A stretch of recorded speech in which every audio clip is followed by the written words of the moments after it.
Hello friends, ಹೇಗಿದ್ದೀರಾ ಎಲ್ಲರೂ? ನೀವು ನೋಡ್ತಿದ್ದೀರಾ ನನ್ನ YouTube channel PS all pets.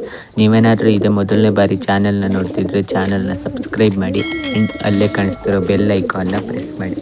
ಇದರಿಂದ ನಾನು ಯಾವುದೇ ವೀಡಿಯೋ ಹಾಕಿದ್ರು ತಕ್ಷಣ ನಿಮಗೆ ನೋಟಿಫಿಕೇಷನ್ ಬರುತ್ತೆ. ಸೊ ಬನ್ನಿ ಫ್ರೆಂಡ್ಸ್, ಇವತ್ತಿನ ವೀಡಿಯೋನ ಸ್ಟಾರ್ಟ್ ಮಾಡೋಣ.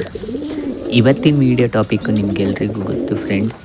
ನಾನು ಲಾಸ್ಟ್ ಟೈಮ್ ಒಂದು ವೀಡಿಯೋ ಹಾಕಿದ್ದೆ, ಅದೇನೆಂದರೆ ಪಾರಿವಾಳನ ಹೇಗೆ ಸ್ನಾನ ಮಾಡಿಸ್ಬೇಕು ಅಂತ ಫ್ರೆಂಡ್ಸ್.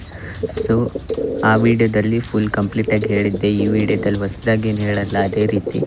ಬಟ್ ನನ್ನ ತಾರಾ ಪಿಜನ್ ಇದೆಯಲ್ಲ ಫ್ರೆಂಡ್ಸ್, ಅದಕ್ಕೆ ಫುಲ್ಲು ಮೈಯಲ್ಲಿರೋ ಹುಳ ಎಲ್ಲ ಹೋಗಿತ್ತು ಫ್ರೆಂಡ್ಸ್. ಬಟ್ ಚೀನಿ ಒಂದಿದೆಯಲ್ಲ, ಅದಕ್ಕೇನು ಹೋಗಿಲ್ಲ. ಸೊ ಅದಕ್ಕೆ ಮತ್ತೊಂದು ಸತಿ ಮಾಡಿಸ್ತಿದ್ದೀನಿ ಫ್ರೆಂಡ್ಸ್. ಸ್ನಾನನ ಹೇಗೆ ಮಾಡಿಸೋದಂತ ಮತ್ತೆ ಡೀಟೇಲಾಗಿ ಹೇಳ್ತೀನಿ.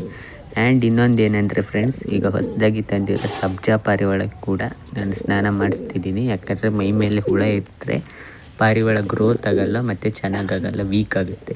ಸೊ ಅದಕ್ಕೆ ಫ್ರೆಂಡ್ಸ್, ಮೊದಲನೇದಾಗಿ ಅವತ್ತೇ ಹೇಳ್ದಂಗೆ ಫ್ರೆಂಡ್ಸ್, ನಾನು ಬೇವಿನ ಎಣ್ಣೆ ಅಂಗಡಿಲಿ ಸಿಗುತ್ತೆ, 20 ರೂಪಾಯಿನೋ 15 ರೂಪಾಯಿನೋ ಡಬ್ಬಿ. ಒಂದು ಡಬ್ಬಿ ತಂದರೆ ಬೇಕಾದಷ್ಟು ಆಗುತ್ತೆ ಫ್ರೆಂಡ್ಸ್. ಸೊ ಅದನ್ನು ಡ್ರಾಪ್ ಒಂದು ಟಬ್ಬಲ್ಲಿ ನೀರು ಇಟ್ಕೊಂಡು ಒಂದು 4-5 ಡ್ರಾಪ್, ಅಂದರೆ ಜಾಸ್ತಿ ಆದರೂ ಅಡ್ಡಿಲ್ಲ ಫ್ರೆಂಡ್ಸ್. ಇದು ನ್ಯಾಚುರಲ್ಲಾಗಿ ಮಾಡೋದ್ರಿಂದ ಜಾಸ್ತಿ ಆದರೂ ಅಡ್ಡಿಲ್ಲ. ಅದನ್ನು ಇಟ್ಕೊಂಡು ಟಬ್ಬಲ್ಲಿ ನೀರು ಇಟ್ಕೊಂಡು ಎರಡನ್ನೂ ಮಿಕ್ಸ್ ಮಾಡ್ಕೊಳ್ಳಿ ಫ್ರೆಂಡ್ಸ್ ಮೊದಲನೇದೇ.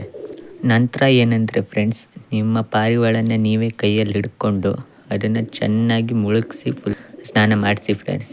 ಬಟ್ ಅದಕ್ಕೆ ಬಾಯೊಳಗೆ ನೀರು ಹೋಗುತ್ತೆ, ಆ ರೀತಿ ಟೆನ್ಷನ್ ಮಾಡ್ಕೋಬೇಡಿ. ನ್ಯಾಚುರಲ್ ಆಗಿರೋದ್ರಿಂದ ಬಾಯೊಳಗೆ ನೀರು ಹೋದರೂ ಏನು ಪ್ರಾಬ್ಲಮ್ ಆಗೋಲ್ಲ.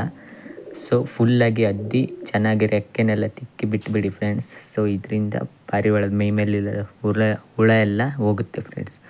ಸೊ ಈಗ ನೋಡಿ ಫ್ರೆಂಡ್ಸ್, ಸಬ್ಜಾ ಪಾರಿವಾಳಕ್ಕೆ ಫುಲ್ ನಾನು ಸ್ನಾನ ಮಾಡಿಸ್ಬಿಟ್ಟಿದ್ದೀನಿ. ನೆಕ್ಸ್ಟ್ ಈಗ ಚೀನಿಗೆ ಮಾಡಿಸ್ತೀನಿ ಫ್ರೆಂಡ್ಸ್. ನೋಡಿ, ಈ ರೀತಿ ಹಿಡ್ಕೊಂಡು ಫುಲ್ಲು ರೆಕ್ಕೆನೆಲ್ಲ ಅಗಲ ಮಾಡಿ ಸ್ನಾನ ಮಾಡಿಸ್ಬಿಡಿ ಫ್ರೆಂಡ್ಸ್, ಓಕೆನಾ? ನೆಕ್ಸ್ಟ್ ಈಗ ಸ್ವಲ್ಪ ಇದನ್ನು ಯಾವಾಗ ಮಾಡಿಸಿ ಅಂದರೆ ಬಿಸಿಲಿರೋ ಟೈಮಲ್ಲಿ ಮಾಡಿಸಿ ಫ್ರೆಂಡ್ಸ್. ಇದರಿಂದ ಬೇಗ ಒಣೆಯುತ್ತೆ ಫ್ರೆಂಡ್ಸ್ ಪಾರಿವಾಳದ ಮೈ. ಸೊ ಬಿಸಿಲಿರೋ ಟೈಮಲ್ಲೇ ಇದನ್ನು ಮಾಡಿಸಿ ಫ್ರೆಂಡ್ಸ್. ಸೊ ಇವಾಗ ನೋಡಿ ಫ್ರೆಂಡ್ಸ್, ಎಲ್ಲ ಮೈ ಒಣಸ್ಕೊಂತಿದೆ. ಸೊ ಈ ರೀತಿ ಮಾಡೋದ್ರಿಂದ ಫ್ರೆಂಡ್ಸ್, ಮೈ ಮೇಲಿರೋ ಪ್ಯಾರಾಸೈಟ್ ಮತ್ತು ಅದೊಂಥರ ಹುಳ ಬರುತ್ತಲ್ಲ ಫ್ರೆಂಡ್ಸ್, ಎಲ್ಲದು ಹೋಗುತ್ತೆ ಫ್ರೆಂಡ್ಸ್. ಸೊ ಇದಾಗಿತ್ತು ಫ್ರೆಂಡ್ಸ್ ಇವತ್ತಿನ ವೀಡಿಯೋ ಏನಾದ್ರು ಇಷ್ಟ ಆಗಿರೋ ಲೈಕ್ ಮಾಡಿ. ಇಷ್ಟ ಆದರೆ ಮಾತ್ರ ಲೈಕ್ ಮಾಡಿ. ನೆಕ್ಸ್ಟ್ ವೀಡಿಯೋದಲ್ಲಿ ಸಿಗ್ತೀನಿ. Thanks for watching.